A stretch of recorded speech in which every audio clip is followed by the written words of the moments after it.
करवा चौथ व्रत कथा। करवा चौथ पर व्रतियों को करवा माता की कथा पढ़ना चाहिए।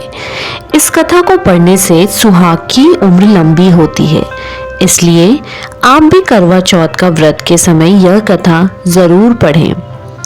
दाम्पत्य जीवन में मधुरता लाने वाला और संबंधों को अधिक मजबूत बनाने वाला त्योहार करवा चौथ इस बार 1 नवंबर को है।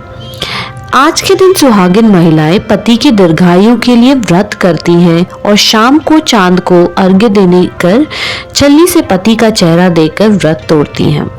वहीं कुमारी कन्याएं मनोनुकूल पति की प्राप्ति के लिए इस दिन निर्जला व्रत रखकर तारों को देखेंगी, फिर व्रत खोलेंगी।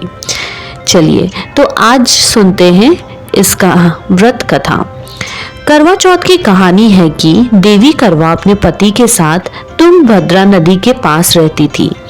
एक दिन करवा के पति नदी में स्नान करने गए तो एक मगरमच्छ ने उनका पैर पकड़ लिया और नदी में खींचने लगा। मृत्यु करीब देखकर करवा के पति करवा को पुकारने लगे। करवा दौड़कर नदी के पास पहुंची और पति को मृत्यु के मुंह में ले जाते मगर को देखा। करवा ने तुरंत एक कच्चा धागा लेकर मगरमच्छ को एक पेड़ से बांध दिया। करवा के सत्यत्व के कारण मगरमच्छ कच्चे धागे में ऐसा बंधा कि टस से मस नहीं हो पा रहा था। करवा के पति और मगरमच्छ दोनों के प्राण संकट में फंसे थे।